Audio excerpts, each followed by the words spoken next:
You just got wrecked. What's going on, guys? It's K-Dub here with another episode of CryptoZombie. Welcome back to the channel. Hope you're having an awesome day today. Bitcoin finally making a move after literally a 50-day downtrend. We've finally broken out of this wedge. Lots of people starting to get excited.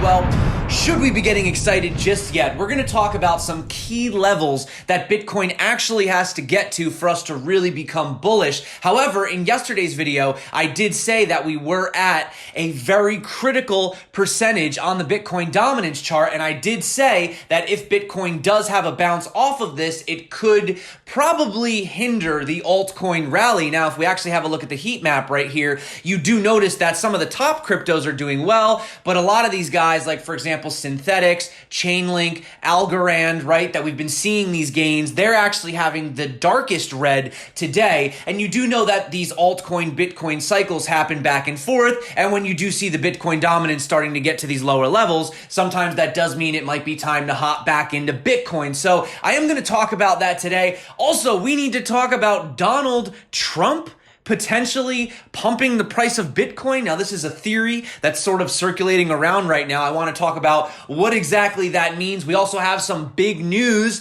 for crypto adoption. All my hodlers out there, we got some bullish news coming from Mastercard as well as Samsung. And also, we have crazy evidence that Satoshi Nakamoto actually secretly mined 1.1 million Bitcoin worth about over $10 billion by today's price. So we got a lot of interesting topics to go over in today's video. Definitely stick around to the end. If you're not subscribed, do consider it. And without further ado, finally, let's talk about some Bitcoin price movement. All right, so look at this, guys. We do have Bitcoin breaking out right here out of this resistance that's been holding us down for literally 50 days. You can see if I go from here all the way to here, we have 50 bars, 50 days on the chart. We do have a potential breakout target right here if we put it from the actual breakout to maybe around $11,300, but not so fast. Let's talk about a short-term target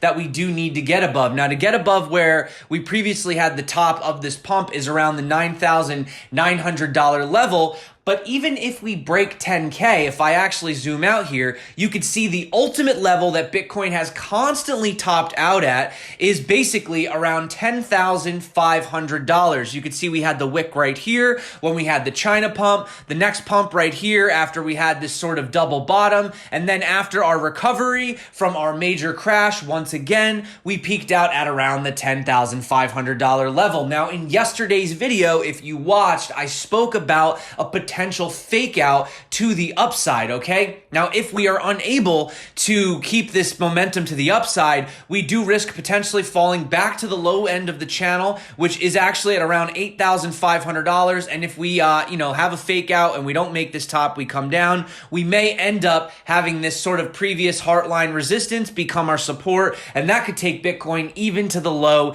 $8,000. Now, you can see over here on the Bollinger Bands, we did in fact get a bit of a wick out to the top of the bands, but we were unable to break it. Now, keep in mind, we have broken out of the band before and still had a fake out. So you really want to see that confirmation of a multiple daily breakout above this to really confirm the bullish trend. For example, back here, you can see we came up, we touched that $10,500 level, and then we pulled down to the basis of the Bollinger Bands. However, we are sitting above the basis today. Looking at yesterday's key level, we do have the intersecting major area where Bitcoin has traded the highest volume, as well as the wick-to-wick resistance from the all-time high. And that level, if we were to pump up today, is sitting at around $9,900. So super quick recap if you haven't been listening, 9,900, 10K for short-term bullishness, 10,500 for confirmed reversal. And then, well, I think you know what the next shot is. Straight to the moon, guys, right? Hopefully, but yes, 10,500 would be a very key level. Now, we spoke about in yesterday's video, Bitcoin dominance hitting this low level right here. Now you can see once we did, we had a bit of a V bounce right here, and then we went all the way back up to the highs that we had of 10,500. Altcoins kind of suffered during that time. Well, it looks like we could potentially be putting in either, a U-shaped like this, or we could be looking for another V bounce back up to about 67% Bitcoin dominance. And during that time, you would probably want to be more in Bitcoin and altcoins. As you can see, altcoins are hitting a bit of resistance here. Again, looking for a potential retest of the VPVR, which is around 74 billion. Currently, right now, we're sitting at around 97. Now, the altcoin chart is a little more sloppy. Whereas Bitcoin is one asset, total market cap is all of the altcoins in one giant basket. So obviously altcoins can have crazy pumps out of left field. That's why this chart is a little harder to read. But going back to the CME futures chart, we're still in this kind of crazy, like I said, it looked almost like a cup formation. So we could potentially have some more, because you can actually see right here, we actually hit this and wicked back down. So, if we are in this sort of cup and handle formation, we could potentially bounce around between the $10,000 level and the $9,500 level before maybe having a cup and then the handle and then having the blast off. And, that could potentially take us even to mid-August. And we did have a target of around $18,000 by October. So the name of this game is patience. Be patient with the price of Bitcoin. Yes, it's lots of fun in the altcoins right now. I love, making money in these alts. But ultimately for me, I am a Bitcoin hodler. I am looking to increase my Bitcoin position. And to be totally honest, I'm happy that I can finally trade again over at Bybit with a little bit of leverage, because it's been so freaking boring lately. But if you guys haven't checked out Bybit, I did have a tutorial popping up above, not for beginners, but hopefully if we get some more volatility, we can actually have some fun trades over there. Now, let's talk about what Kyle Bass says. So he goes on to say that he thinks that silver, gold, and Bitcoin all look to be ready to make explosive moves higher given the sheer amount of money printing going on in the world. More on that later when we talk about Donald Trump's theory of how he could pump Bitcoin. So they say here is a chart or front month silver going back to 10 years, etc. And Peter Schiff, of course, he had to comment. He goes, I agree with you on silver and gold, but there's nothing about Bitcoin chart that suggests a breakout is coming. What are you looking at? The failure of Bitcoin to rally with gold and silver is a warning that it's headed lower, which confirms its bearish technical pattern. Well, if we take our advice from Peter Schiff, November 22nd, he said, this is 2013, thinking of buying gold instead of precious metals, think again. Gold's price then was $1,242. Bitcoin's price was $6,842. And as of March 27th, gold price was up 35% and Bitcoin was over $6,000, up 872%. So, who are you going to listen to, guys? Who are you going to listen to? Now, Charles Edwards, the CEO over at, is he the CEO? He's digital asset manager over at Capriel. He basically says, if the following is true, Trump wants to win the election. 2, the stock market is his measure of success.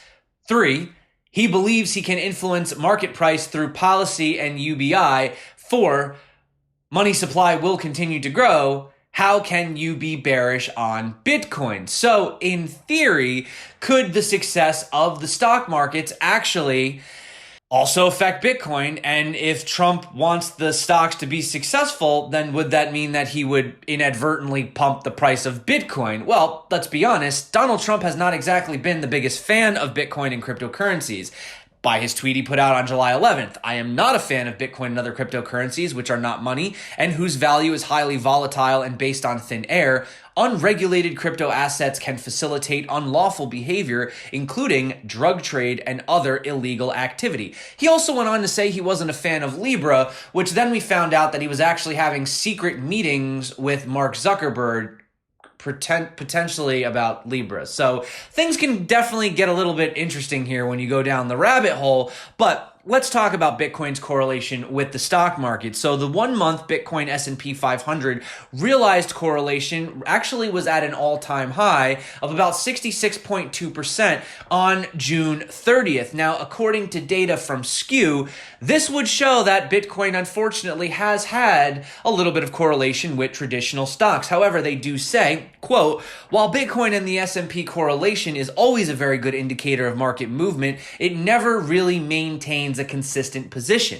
Bitcoin behaves more like a highly leveraged position and follows the market trends in a more volatile, dramatic up and down swing. However, let's be honest, quantitative easing and Bitcoin basically go hand in hand. We've seen the Federal Reserve decision. They have injected $2.6 trillion into the U.S. economy, purchase of treasury bonds, mortgage-backed securities. They also had their stimulus package for the everyday average citizen, which really wasn't all that much. I mean, most people, well, some people, we actually had evidence were buying Bitcoin with their stimulus checks.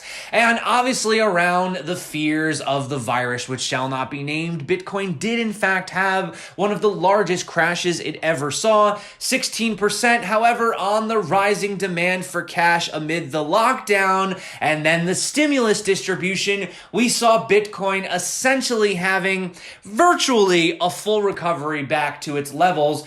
And today we are sitting still around the $9,300, $400 Bitcoin level. So that is basically that situation. Let me know what you think about that. Do you think that a Trump victory, if it is based on the success of the stocks and the stocks do in fact have an irrational pump, will that be a good thing for Bitcoin? Let me know about that below. But we do have super big and bullish news from Mastercard. So they've actually been kind of playing around, with their interest into the crypto industry for the past several months. They recently announced plans to accelerate their digital asset program. So this is going to allow users to rapidly bring safe and compliant cards to the market that will enable users to transact with digital currency. Now, I do know that right now we do have a handful of crypto cards out there, but this could be an absolute game changer because according to the announcement, actually, we know WireX, right? We've talked about them. They're going to be the first platform to join Mastercard's principal membership. But essentially, this platform is one of the basically leaps that they're taking for blockchain and their blockchain growth strategy. And they're looking to onboard a host of strategic partners. So in this release, the company explained that they are basically now supercharging the program by providing current and prospective partners with access to everything they need to go to market quickly. By using the cards, users can pay for items and services that literally the millions of Mastercard merchants worldwide have. I mean, Mastercard is basically accepted everywhere.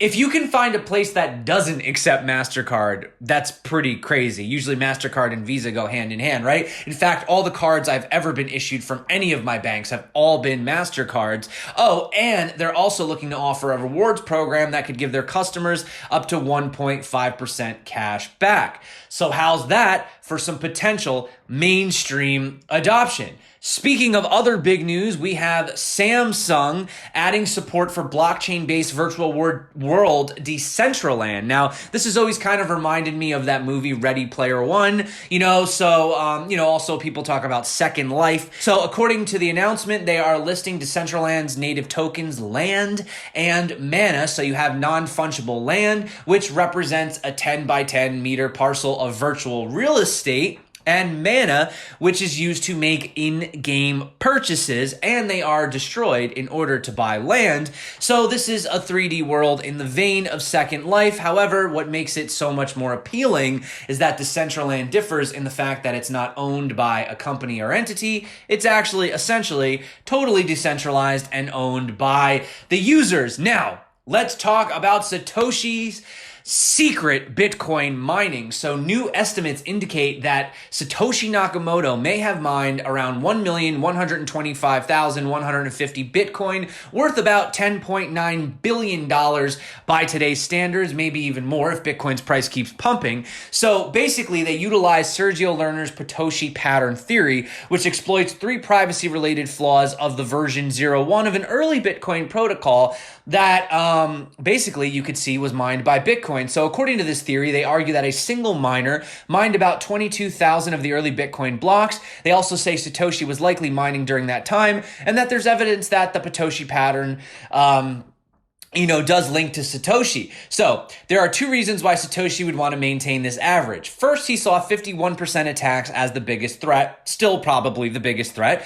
to the growing network. And by maintaining a consistent 60% of the processing power, he could prevent these, attacks from happening while leaving enough blocks for others to mine, the remaining 40%. Secondly, Satoshi stated that the ideal block time was around 10 minutes, and by controlling enough processing power, it was possible to artificially keep block time around this time when there was not enough or too much activity on the blockchain. Also, talking about some altcoin news, Polkadot is now officially in mainnet mode as the last centralized shackle has been thrown off by the network. The Polkadot blockchain is now fully decentralized and permissionless after a decision passed by community governance, removing the admin rights enjoyed by the Web3 Foundation. And also today, while we were talking about the victory over at Mastercard, I did want to touch up on a Wirecard chief operator, Jan Marsalek, reportedly using Bitcoin to move funds from Dubai to Russia. This is a bit of a conspiracy. Actually, it's not a conspiracy. I think they've pretty much confirmed it at this point. But Russian media outlet Kommersant reported that Marsalek is hiding in Russia with funds that he was able to transfer there with crypto. Documents leaked earlier this month also suggest that Marsalek indeed had links with Russian government operators. According to a recent report, he allegedly held secret documents and bragged of his intelligence service ties in an effort to further integrate with London traders. The scandal involved Marsalek starting in late June when auditors from Big Four accounting firm Ernst Young could not confirm the existence of over $2.1 billion in cash in Wirecard's books. So Marsalek had seemingly gone missing after a purported trip to the Philippines last month to chase down the missing funds. However, suggested that Russia's Federal Security Service may have helped him forge documents showing that he entered the Philippines. News of the missing funds have since led Wirecard to file for insolvency and spurred the arrest of the firm's CEO, Markus Braun, in Germany. So this could potentially be why having this news from Mastercard could be really good. Mastercard is a legit company. They'll be vetting these different service providers, and they're a much more trusted name in the crypto space. So that is it for me today, guys. Let's see if Bitcoin actually has enough to keep on moving on, or is this just the fake out we spoke about yesterday with that potential target back down to the low $8,000? We will keep our eyes on it, but I'm just happy that we can finally start trading some Bitcoin again. That's it for me today. Thank you so much for coming back to the channel. You guys rock. You're the reason that I do this every single day. Hope you are enjoying your week. Get subscribed if you haven't. Leave a like. I definitely appreciate it. Also forgot to say in the beginning of the video, please turn the bell notifications on. YouTube's starting to do some kind of sneaky shadow banning, I've noticed, of a few different crypto channels. I think mine has been kind of affected, maybe not full. Could be because of all these crypto scams, so make sure you turn on the bell notification. Thanks again. My name's K-Dub. This is CryptoZombie. Until next time, stay crypto. And of course, peace out.